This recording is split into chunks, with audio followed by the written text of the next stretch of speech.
Seja muito bem-vindo a mais um episódio da série do GRI Woman Interviews, espaço dedicado para entrevistas com as executivas do mercado imobiliário.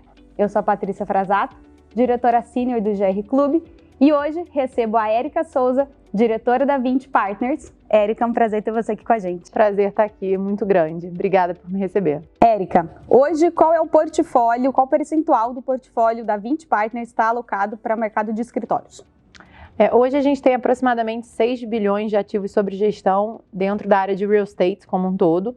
E a gente tem aí exposição ao segmento de escritório, logística, shopping centers, renda urbana, né, que a gente chama, e o nosso fundo de fundos. Então, dentro desse portfólio, hoje escritórios representam mais ou menos 14% do nosso portfólio de real estate. E para o mercado hoje, para o cenário, você imagina que é o momento ideal para compra ou venda de ativos? Eu acho que a gente está vendo um momento com muitas oportunidades que estão aparecendo no nosso pipeline, acho que até pela escassez de capital que tem hoje no mercado, então a gente vê oportunidades voltando que antes tinham sumido um pouco do mercado, mas ao mesmo tempo a gente também vê uma oportunidade grande de reciclar o portfólio, né? Acho que olhando para o nosso fundo, a gente cresceu o fundo bastante, apesar da pandemia, e com isso eu acho que surge uma oportunidade quase que natural de você girar o portfólio e trazer ativos um pouco maiores, tirar ativos que já performaram, já apresentaram um certo crescimento. Então, eu acho que é natural que a gente esteja hoje olhando para as duas pontas, né? A gente gosta de ter uma gestão muito ativa.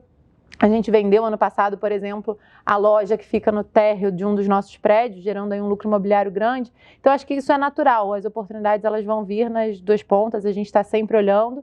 É óbvio que a gente está num momento de mais escassez de capital, então você tem que ser mais seletivo e você tem que usar um pouco mais de criatividade para conseguir fazer as transações.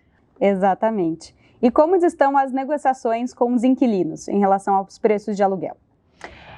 A gente teve dois momentos, né? A gente teve um primeiro momento aí de pandemia, que eu acho que pico de pandemia, que eu acho que a gente superou já, né? Que era o momento no qual, de fato, tinham discussões sobre descontos efetivamente, etc. Eu acho que esse momento ele já passou. E hoje a gente já está num momento de discussão do repasse de inflação e eventualmente até crescimentos reais, né? Olhando, por exemplo, para o nosso portfólio, a gente percebeu uma dinâmica muito interessante. Quando a gente montou o portfólio, no final de 2019, a gente largou com um desconto de mais ou menos 30% do valor de locação do nosso portfólio frente aos aluguéis da média de mercado das respectivas regiões. E a nossa tese era: bom, eu vou ter um crescimento aqui, porque aos poucos eu vou acompanhar e chegar dentro da média de mercado, então eu vou ter um crescimento de aluguel. E um outro fator que isso traz durante a pandemia é que você acaba tendo uma resiliência maior do inquilino, porque ele não tem uma opção mais barata em volta, né? Então, com o tempo, a nossa tese começou a se confirmar. Nos últimos 12 meses, o nosso aluguel médio por metro quadrado, ele cresceu 11%, mesmo nesse ano desafiador. Então, obviamente, a gente começa a ver que, apesar dos desafios, a gente deixa de ter uma dinâmica de falar de desconto e passa já a ter uma dinâmica de falar de um pouco de crescimento nesse aluguel, apesar de ainda ser um movimento muito inicial, digamos assim, né? Eu acho que o próximo ano ele vai ser muito importante em relação a isso, né? Excelente. E com a subida dos juros e a competição com renda fixa, imagina que para captações para fundos imobiliários seja um desafio para 2022. Qual você imagina que possa ser uma saída relevante para os grandes investidores e qual as estratégias que a Vinci tem se posicionado nesse cenário?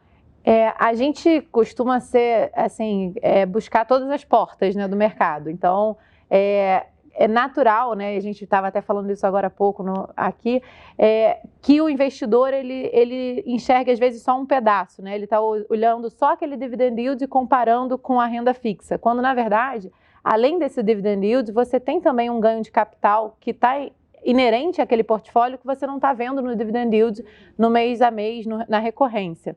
Então, o primeiro ponto, eu acho que é a gente trazer um pouco essa visão para o mercado, né? Que é uma visão que fica muito clara quando, por exemplo, a gente gira o portfólio e vende algum ativo, né? Que aí você acaba destravando um valor que o investidor não está vendo ali naquele dividend yield recorrente, e aí você entende que esse veículo aqui ele é muito mais do que só esse dividend yield, ele tem também uma componente de ganho de capital que você às vezes não está vendo, né? Isso até justifica, por exemplo, a gente às vezes ter uma cota mercado muito defasada, por exemplo, da cota patrimonial, porque o investidor está olhando muito para o dividend yield e esquecendo esse outro pedaço do retorno que tem.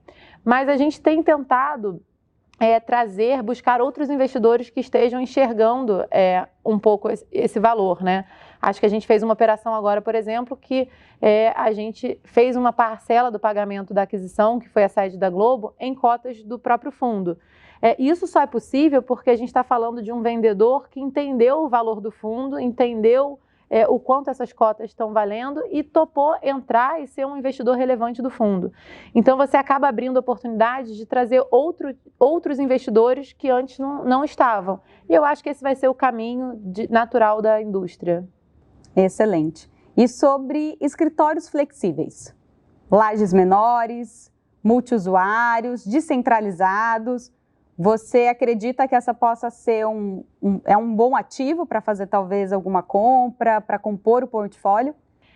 A gente já em 2019 a gente tinha uma estratégia muito específica, né? A gente já acreditava nos escritórios um pouco menores, mas que tivessem uma arquitetura diferenciada, que tivessem mais áreas abertas, mais verde, mais áreas de convívio.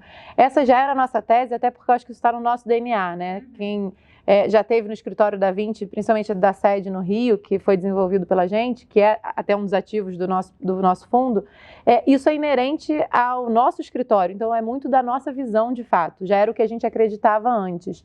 E eu acho que a pandemia e toda essa dinâmica, ela acelerou muito isso, né? Essa questão do escritório híbrido, ele faz com que você tenha que ter um centro que você atraia o seu colaborador, que as pessoas queiram estar ali, que seja uma opção melhor do que estar em casa. Então, cada vez mais a gente vê esses escritórios diferenciados. E a gente sempre acreditou nessa tese do boutique office, que é como a gente chamou, e eu acho que isso se acelerou muito. E a gente vê isso até pela taxa de ocupação do nosso portfólio. A gente passou a pandemia inteira com uma taxa de ocupação acima de 92%. Então, realmente, e você vê que durante a pandemia, por exemplo, a gente teve uma vacância de um inquilino que não tinha condições, digamos, de continuar pagando. Ele pediu muitas carências, descontos, e a gente falou, não, já fizemos o que dava, o valor do imóvel é esse, se não dava, você vai ter que ir para um imóvel mais barato. Ele saiu, foi para um imóvel mais barato, e a gente logo depois conseguiu locar pelo preço que era o que a gente acreditava. E esse imóvel é o Lab 1404, que a gente tem ali na Vila Madalena, que é um prédio do Isaiah Weinfeld, então é um prédio super icônico.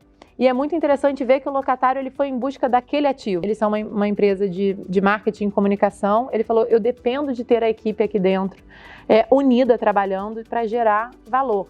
Então, ele foi em busca de um imóvel que tivesse bastante área aberta, que é exatamente o que o nosso imóvel entregava.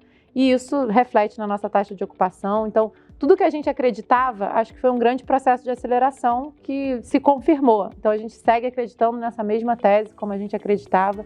O escritório híbrido é só mais um ponto nisso tudo. Para quem puder esperar e acompanhar, né, o médio e longo prazo, sem dúvida a gente tem muita oportunidade.